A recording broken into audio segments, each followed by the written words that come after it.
नमस्कार दोस्तों, आज हम लोग अरस्तू का विवेचन सिद्धांत पढ़ेंगे। बहुत ही सरल शब्दों में आज हम इसको समझने का प्रयास करेंगे। तो चलिए समय को व्यर्थ न करते हुए वीडियो को शुरू करते हैं। प्रस्तावना लिखेंगे सबसे पहले। अरस्तू यूनान के एक महान दार्शनिक, एक महान ज्ञानी रहे हैं जिन्होंने अपनी प्रतिभा से काव्य साहित्य में नई मान्यताएं स्थापित की। अरस्तू प्लेटो के शिष्य थे और उनके विद्यापीठ में रहकर ज्ञान की प्राप्ति की। अरस्तू प्रतिभामुखी व्यक्ति थे। उन्होंने अनेक चीज़ों का उनको बोध था, जैसे कि चिकित्सा शास्त्र, वनस्पति शास्त्र। वो एक दार्शनिक भी थे। उन्होंने लगभग 400 ग्रंथ लिखे हैं। जैसा कि आप जानते हैं, अरस्तू का इतिहास। अरस्तू यूनान में मकदूनिया के रहने वाले थे, जहाँ पर सिकंदर का भी जन्म हुआ था। मकदूनिया से उनके माता पिता ने उनको एथेंस भेजा था शिक्षा ग्रहण करने के लिए, जहाँ पर वे प्लेटो के विद्यापीठ में जाकर अपनी शिक्षा को ग्रहण करते हैं। पोएटिक्स नाम से प्रसिद्ध इनकी काव्यशास्त्र पर लिखी पुस्तक है। यह केवल 50 या 60 पृष्ठों की ही किताब है, जिसमें मात्र 26 अध्याय हैं। कुछ अध्याय तो केवल कुछ पंक्तियों में ही सीमित है। मतलब जो इनकी पोएटिक्स नाम से बुक है, वही इनकी काव्यशास्त्र के ऊपर बुक है, क्योंकि इन्होंने तो अनेकों बुक लिखी, लगभग 400 ग्रंथों की रचना की, जो अलग अलग विषयों पर लिखी गई है। तो उसमें से जो पोएटिक्स नाम की प्रसिद्ध इनकी जो पुस्तक है, वो काव्यशास्त्र के ऊपर है, जो केवल 50 या 60 पृष्ठों में ही ख़त्म हो जाती है और जिसमें केवल 26 अध्याय हैं। इस पुस्तक की रचना के पीछे उनके 2 मूल कारण माने जाते हैं।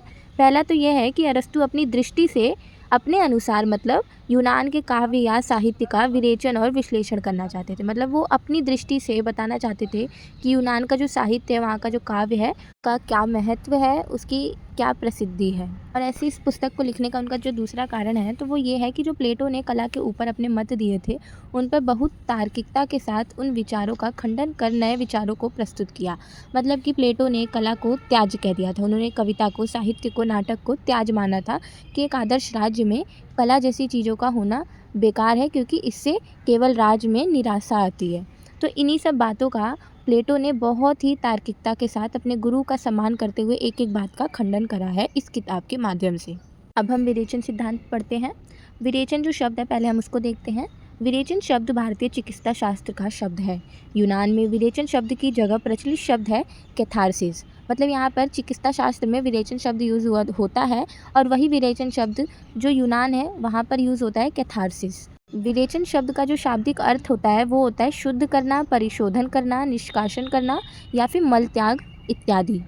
और भारतीय चिकित्सा शास्त्र में आयुर्वेद का अपना एक महत्व है। आयुर्वेद में 3 प्रकार के दोष बताए गए हैं जो मानव शरीर में होता है, जैसे कफ, वात और पित्त। ये 3 प्रकार के दोष हैं जो हमारे शरीर में होता है, जिसका निष्कास करना बहुत ही ज़रूरी होता है। उसी निष्कासन की प्रक्रिया, उसी त्याग की प्रक्रिया को विरेचन कहा जाता है। और वहीं यूनान भाषा में उसी विरेचन की प्रक्रिया को कैथारसिस शब्द से जाना जाता है।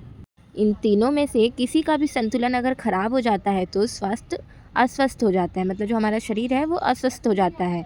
जब तक तीनों संतुलित रहते हैं, तब तक मन भी हमारा संतुलित रहता है और शरीर भी हमारा अस्वस्थ होने से बचा रहता है। आयुर्वेद कहता है कि इन तीनों के संतुलन के लिए कुछ शारीरिक क्रियाएं कर लेनी चाहिए, जैसे अमायस के समय संचित मल का वमन करना, पथवायस में जो संचित मल है उसका निकासन या दस्त।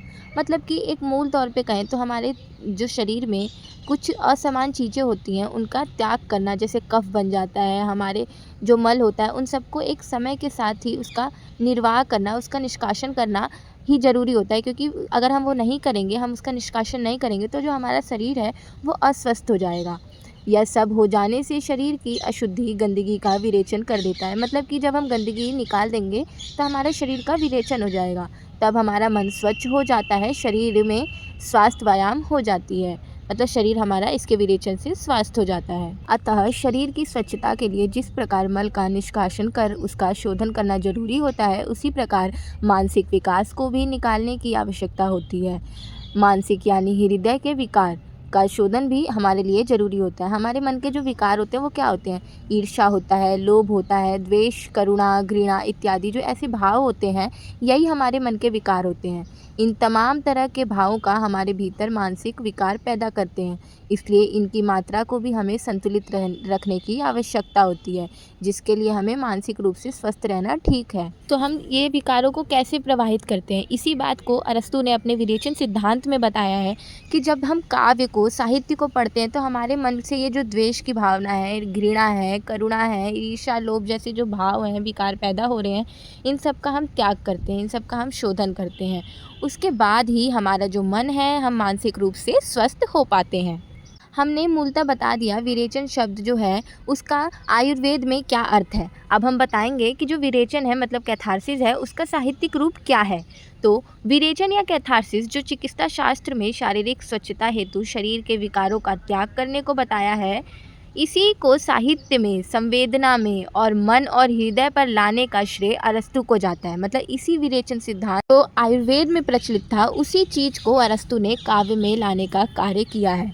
अरस्तु कहते हैं कि काव्य और नाटक में जो दुखांत होता है या काव्य और नाटक को देखने के बाद हमारे भीतर के मन के जो असंतुलित भाव हैं उनका शोधन हो जाता है और हमारा मन संतुलित हो जाता है। इसी को अरस्तु विरेचन या कैथारसिस कहते हैं। मतलब हम कोई भी मूवी देखते हैं उसमें कुछ बुरा चीज़ हो रहा होता है, घृणा जैसे भाव आते हैं, क्रोध आता है, इन सब का भले ही परमानेंट ना हो पर थोड़े समय के लिए ही, तत्कालीन समय के लिए ही उसका शोधन हो जाता है, जिसकी वजह से हम शारीरिक रूप से मानसिक रूप से स्वस्थ हो जाते हैं। हमने बता दिया कि विरेचन का मतलब क्या होता है, विरेचन शब्द किस लिए प्रचलित है और उसका काव्य सिद्धांत साहित्य में कैसे अरस्तु ने प्रयोग किया। अब हम बताएंगे अरस्तु ने कैसे प्लेटो के आदर्श कला का खंडन किया है। तो प्लेटो कहते हैं कि काव्य कला पर आरोप उन्होंने लगाया है कि इससे हमारे भीतर दूषित भावनाएं या दूषित वासनाएं उत्तेजित होती हैं और हमारे मन को दूषित करती हैं, जबकि एक आदर्श राज के लिए इसकी ज़रूरत नहीं होती। ऐसे वो कहते हैं कि एक आदर्श नागरिक से यह अपेक्षा की जाती है कि वह अपनी इन वासनाओं को मन के अंदर दबा कर रखे।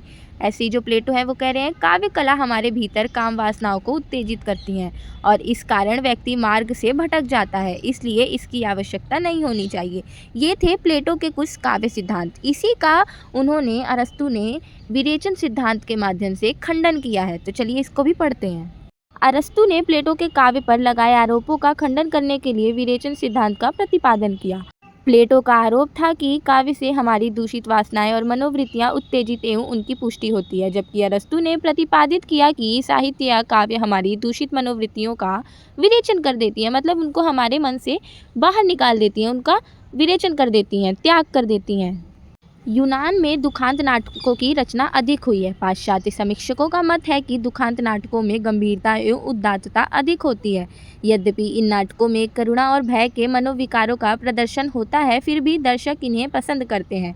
अरस्तु ने दुखांत नाटकों की मीमांसा करते हुए विरेचन सिद्धांत का प्रतिपादन किया। मतलब इसी चीज़ को उन्होंने अपने विरेचन सिद्धांत में बताया कि ये जो मानवीय विकार होते हैं, जो हमारे ये भाव होते हैं, ये इन्हीं साहित्य के माध्यम से, नाटक काव्य के माध्यम से ही इनका विरेचन होता है, हम इनको त्याग पाते हैं। अब हमें रोने का मन कर रहा है और हम इसका दमन कर देंगे, अपने अंदर इसको दबा के रखेंगे, तो हम कभी भी स्वस्थ मानसिक रूप से नहीं हो पाएंगे। परंतु अगर हम थोड़ी देर रो लेंगे तो हम मन से या फिर दिमाग से स्वस्थ महसूस करेंगे। अरस्तु का मत है कि यदि करुणा और भय मन में इकट्ठा होते रहे तो वे मानव मन के लिए तनावपूर्ण है।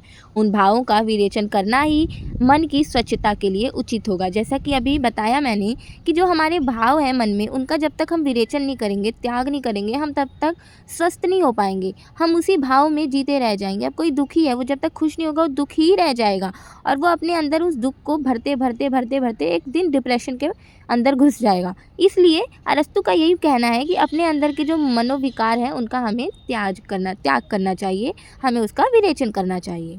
अब हम निष्कर्ष देखते हैं। निष्कर्ष रूप से कहा जा सकता है कि अरस्तु अपने समय के एक महान विचारक के रूप में स्थापित हुए। उन्होंने अपनी कला और प्रतिभा से अपना गौरव स्थापित किया।